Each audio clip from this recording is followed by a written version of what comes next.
Pak Ustadz, soal loh bumi ini tadi saya menyimak dari 3 poin itu, bahkan kurang lebih saya itu sama sekali nggak ada mempunyai kriteria itu. Mungkin jadinya sekarang saya ngerasain jadi korban.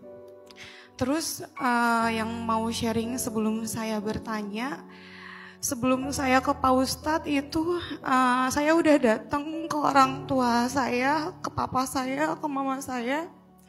Saya bilang, papa, saya ngelakuin kesalahan itu besar sekali. Setelah saya ceritain Pak Ustadz ke papa saya, itu ternyata ada bagian dari dosa papa saya di masa lalu, yang dimana papa saya itu nyakitin perempuan. Tapi saat papa saya menyakiti perempuan, papa saya bertaubat, kemudian membahagiakan perempuan itu, meninggalkan mama saya. Tapi papa saya bertanggung jawab kepada perempuan itu. Terus pas saya cerita ke papa dan mama saya, papa saya bilang, maafin papa. Mungkin ini bagian dari dosa papa di masa lalu dan kena ke kamu. Papa saya bilang kayak gitu ke saya.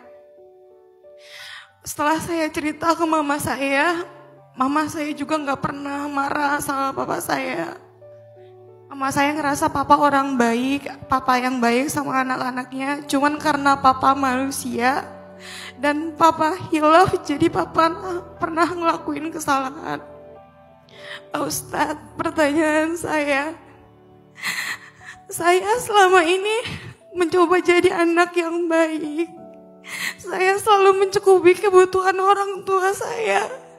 Saya bekerja, saya sambil jualan. Tapi kenapa Pak Ustadz, kisah saya sama persis seperti dosa papa saya di masa lalu? Kenapa saya yang harus kena, Pak Ustadz? Kenapa saya yang harus ngerasain perasaan sakit hati itu? Yang kedua, Pak Ustadz, saya sudah mencoba untuk berdamai dengan dosa-dosa saya di masa lalu. Saya udah mengakui perbuatan salah saya ke papa dan mama saya. Papa saya, mama udah mulai membaik hubungannya, komunikasinya baik. Apakah Allah memaafkan dosa-dosa saya di masa lalu, Pak Ustadz? Jika orang yang saya sakiti tidak memaafkan saya, tapi di sisi lain saya ngerasa saya juga korban. Saya ngerasa bukan cuma saya di sini yang disakiti, tapi banyak perempuan lain di luar sana. Laki-laki yang nyakitin saya nggak minta maaf. Dia cuma menganggap saya justru pelakunya, merendahkan saya dan keluarga saya. Pak Ustadz, gimana caranya saya minta Allah untuk mengampuni dosa-dosa saya?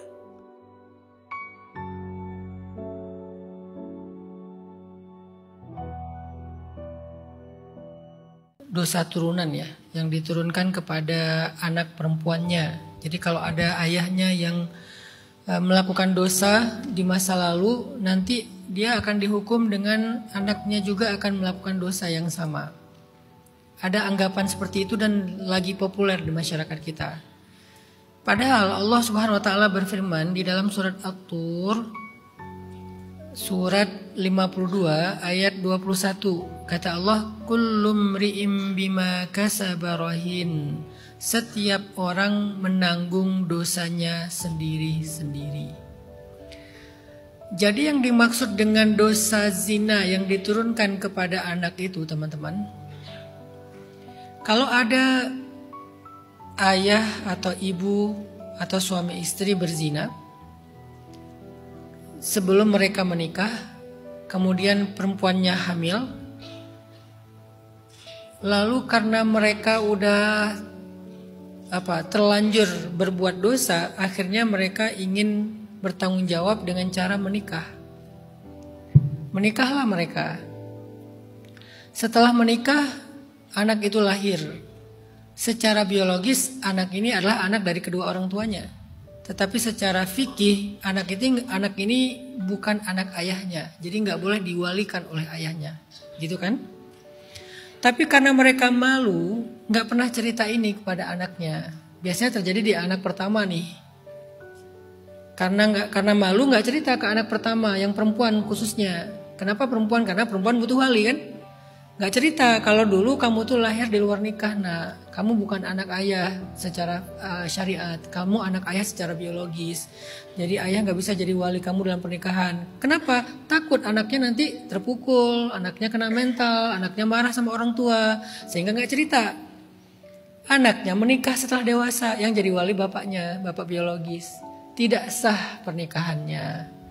Karena nggak sah berarti tanpa sadar anak ini terus berzina dengan pasangannya, begitu terus sampai ke bawah. Itu yang disebut dengan dosa zina, itu turun temurun kalau tidak bertanggung jawab dengan membuka cerita itu supaya jelas perwaliannya.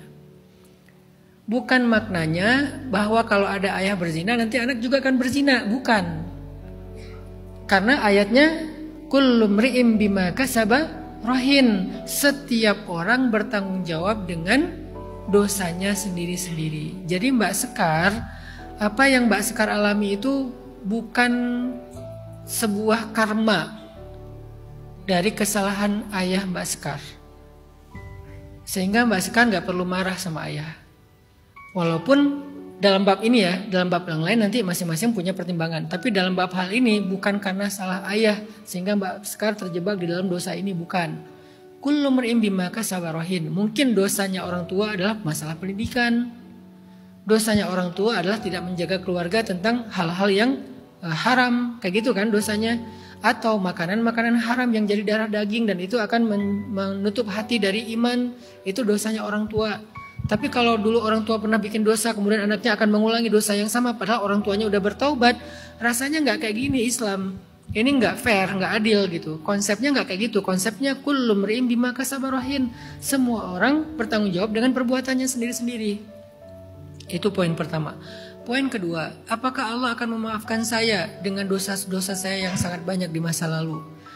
Ini ada satu ayat buat Mbak Sekar dan buat kita semua sih, para pendosa. Karena saya juga seorang pendosa, kita semuanya pendosa. Tapi buat kalian yang pernah ngerasa melakukan dosa besar yang kayak gak mungkin dimaafin. Karena kan ada orang yang kadang khilaf dalam hidupnya pernah melakukan sebuah dosa besar yang besarnya besar banget gitu kan.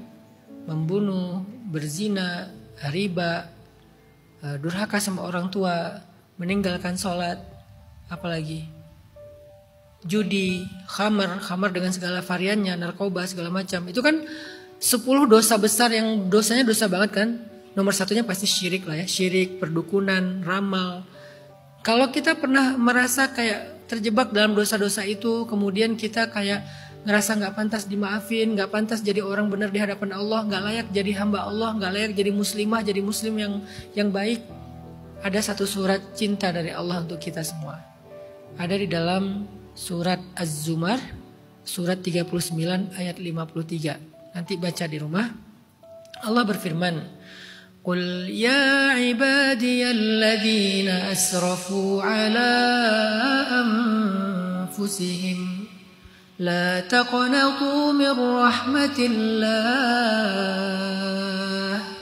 innallaha yaghfirudz dzunuba jami'a innahu huwal ghafurur rahim. Sampaikan. Jadi Allah nyuruh Nabi untuk membacakan ayat ini kepada semua para pendosa. Katakan kepada para pendosa itu, ya ibadi, wahai hamba-hambaku, sebanyak apapun dosa kita, Allah masih manggil kita hamba-hambaku. Gak dipanggil manusia. Saking sayangnya Allah kepada kita, bahkan walaupun kita berdosa. Dasarnya Allah tuh sayang banget sama hambanya. Allah itu ingin menuntun hambanya kepada surga. Makanya pintu surga lebih banyak daripada pintu neraka. Makanya kita berbuat dosa sebanyak apapun, sekali aja kita bilang istighfar, astagfirullah, langsung Allah hapus dosa kita semuanya. Saking sayangnya Allah sama kita. Kan masalahnya kita aja yang gak mau bertaubat, kita aja yang gak mau minta ampun sama Allah. Jadi Allah masih memanggil para pendosa dengan kalimat ya ibadi, wahai hamba-hambaku. Itu panggilan sayang. Alladzina asrafu ala anfusihim, yang sudah banyak melampaui batas terhadap dirinya sendiri. Artinya dosanya tuh udah banyak banget, besar banget dosanya. La taqnatu min rahmatillah. Jangan berputus asa dari rahmat Allah. Jangan berputus asa minta ampun kepada Allah. Jangan berputus asa untuk minta sayang dari Allah. Jangan berputus asa untuk minta perhatian dari Allah. Jangan berputus asa. Kenapa? Innallaha yaghfirudz dzunuba jami'a. Allah mengampuni dosa semuanya. Semuanya. Ustadz, saya pernah berzina, termasuk berzina. Saya pernah mencuri, termasuk mencuri. Saya pernah membunuh, termasuk membunuh. Saya pernah syirik, termasuk syirik. Saya pernah makan harta anak yatim, termasuk riba, makan harta anak yatim. Saya pernah durhaka sama orang tua, termasuk durhaka sama orang tua. Ustadz, saya pernah melakukan semua dosa itu sekaligus, termasuk semua dosa itu sekaligus. Kenapa? Jami'ah, nggak ada yang nggak diampuni sama Allah. Innallaha yaghfirudz dzunuba jami'a. Allah mengampuni dosa semuanya. Innahu huwal ghafur ar-rahim. Karena dia itu maha pengampun dan maha penyayang. Udahlah dia ampuni dosa kalian, Allah juga sayang sama kalian. Di surat yang lain Allah bilang innallaha yuhibbut tawwabin. Allah mencintai orang yang bertaubat. Jadi kalau Mbak Sekar bertaubat, saat itu juga Allah jatuh cinta sama Mbak Sekar. Kok bisa Allah mencintai para pendosa? Siapa? Mereka yang sudah bertaubat. Hari pertama mereka bertaubat dengan taubatan nasuha, hari itu juga Allah mencintai dia. Bukan cuma mengampuni dosanya, bahkan mencintainya. Kurang baik apa coba?